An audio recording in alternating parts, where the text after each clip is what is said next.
नमस्कार साथियों, मैं हूं जनक लाल राठौर और आप देख रहे हैं छोटा किसान।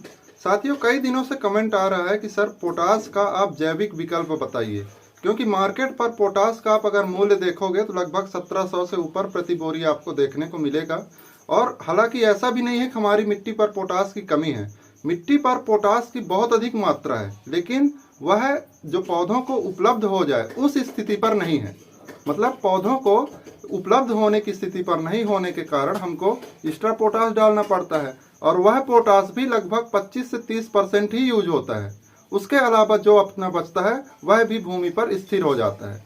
अब उसको उपयोग करने के लिए और जो हम एक्स्ट्रा रासायनिक खाद डालते हैं उसके खर्चा से बचने के लिए कौन सी जैविक फर्टिलाइजर का उपयोग करें, इस वीडियो में हम चर्चा करने वाले हैं। तो दोस्तों, अंत तक जरूर बने रहिएगा, बहुत ही मज़ेदार जानकारी होने वाली है। इससे पहले अगर हमारे चैनल को सब्सक्राइब नहीं किया है तो कृपया सब्सक्राइब कर लें और बेल आइकन भी प्रेस कर लें, जिससे हमारी आने वाली सभी वीडियो की नोटिफिकेशन आप तक जल्दी से पहुंचे।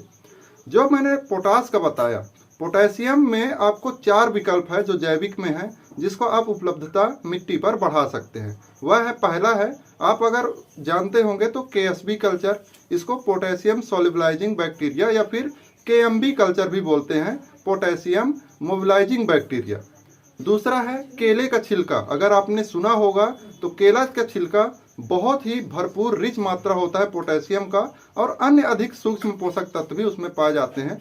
केले के छिलके में लगभग आपको 42% तक पोटेशियम की मात्रा पाई जाती है, और अगर उसमें फास्फोरस भी है, लगभग 3 से 3.5% तक आपको फास्फोरस भी मिल सकता है।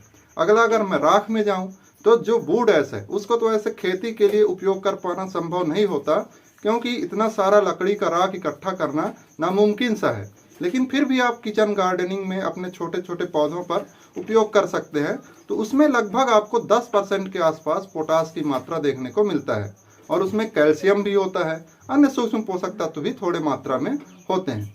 चौथा अगर मैं बात करूं तो वह है बेल।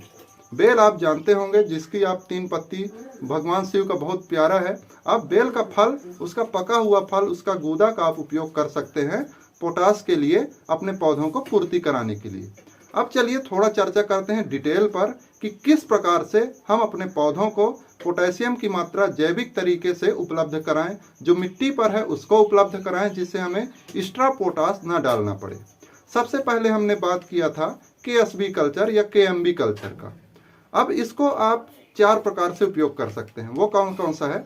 उपचार 4 प्रकार से। एक तो बीज का उपचार कर सकते हो, दूसरा आप कंद का उपचार कर सकते हो, तीसरा जड़ का उपचार कर सकते हो, और चौथा मिट्टी का उपचार कर सकते हो। अब बीज का उपचार और मिट्टी का उपचार इसमें से एक तरह से संभव है और हर किसान भाई जल्दी से कर पाते हैं। तो अगर मैं मिट्टी के उपचार के लिए बात करूं, सबसे पहले जुताई से पहले, मतलब जुताई के समय ही अगर आप मिट्टी का उपचार करना चाहें तो लगभग 300 से 400 ml प्रति एकड़ लगता है। इसको बढ़िया 50 से 100 किलोग्राम बढ़िया सड़ा हुआ कंपोस्ट ले लें, उस पर से मिला करके 2 से 3 दिन रहने दें। जो बैक्टीरिया है आपके कल्चर पर वह थोड़ा कंपोस्ट में फैल जाए, फिर उसको बिखेर करके अंतिम जुताई कर दें, जिससे हम मिट्टी में जाए। अगला है दोस्तों, अब बीज का उपचार करने के लिए। मिट्टी का उपचार आपने किया है, अच्छी बात है, लेकिन बीज उपचार भी बहुत जरूरी होता है। अगर बीज उपचार करते हैं तो बहुत ही अच्छा आपको रिजल्ट देखने को मिलेगा। बीज उपचार में आपको लगभग 5 ml प्रति 60 ग्राम पानी पर मिलाइए, प्रति किलो बीज पर अच्छे से मिला दीजिए। मिलाने के बाद आप बढ़िया छांव पर सुखा लें, 1 दिन के लिए हो या फिर 2-4 घंटे के लिए हो। लगभग आप बीज को उपचारित करने के 7 से 8 घंटे के अंदर बुआई कर दें, यह अच्छा माना जाता है। और अब आप यह बोलेंगे कि किन किन फसलों में इसका उपचार कर सकते हैं, तो लगभग सभी फसलों में आप उपचार कर सकते हैं बेझिझक, कोई नुकसान देखने को नहीं मिलेगा। अब इसका थोड़ा लास्ट पॉइंट जाएंगे, जड़ उपचार। जड़ उपचार में आपको लगभग 250 ml की मात्रा लगेगी।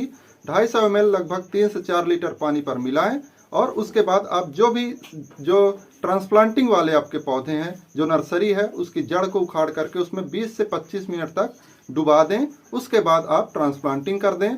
जो इसकी बैक्टीरिया है वह जड़ों पर लग जाएगा, और जड़ों पर एक अतिरिक्त विकास देखने को मिलेगा। जड़ों पर एक अतिरिक्त जो जड़ें निकलती हैं, जो बैक्टीरिया है उसकी जड़ें निकलेंगी, शाखाएं निकलेंगी, वह कवरेज बढ़ाएगा मिट्टी पर, और कवरेज बढ़ने के साथ साथ जो भी पोटास है आपकी मिट्टी पर, वह अधिक से अधिक पौधों को मिलेगा।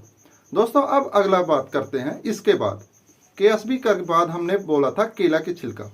केले के छिलका का भी आप उपयोग कर सकते हैं। तो किस प्रकार से उपयोग करना है उसका आप उपयोग करिए। लगभग 5 किलोग्राम केले का पका हुआ छिलका लें। पका हुआ और थोड़ा अगर ज़्यादा पका हुआ छिलका हो तो और अच्छा है, उसमें ज़्यादा मात्रा में आपको पोटास और सूक्ष्म पोषक तत्व देखने को मिलेंगे। अब उसको 5 किलोग्राम छिलका, 5 किलोग्राम पानी और लगभग आपको 200 ग्राम गुड़ ले लेना है। उसको आप मिलाकर रख सकते हैं, लेकिन इसमें थोड़ा सा डिकम्पोज होने में समस्या देखने को मिलेगा। इसलिए 5 किलोग्राम आप छिलका और लगभग 20 किलोग्राम वेस्ट डिकम्पोजर ले लें। उसमें आप अगर गुड़ डालें या फिर ना डालें और उसको कम से कम 15 से 20 दिन तक या फिर 15 दिन तक रख दें, ढक दें और हर 2 दिन या 3 दिन पर उसको मिलाते रहें, जिससे आपका जो छिलका है वो अच्छी तरह से डिकम्पोज हो जाए। उसके बाद उसको छान करके आपको प्रति टंकी लगभग 1 लीटर के हिसाब से लेना है। 1 से 1.5 लीटर, 2 लीटर भी ले सकते हैं। पौधा अगर आपका बड़ा हो गया है, विकसित हो गया है, तब आप 1.5 से 2 लीटर लें। छोटा है तो आप 1 लीटर के आसपास ही प्रति पंप लें और छिड़काव करें। ड्रिंचिंग भी कर सकते हैं, इसका बेहतर रिजल्ट देखने को मिलेगा। हर 10 से 15 दिन के अंतराल पर अगर आप छिड़काव करते हैं तो इसका बहुत ही अच्छा रिजल्ट देखने को मिलता है।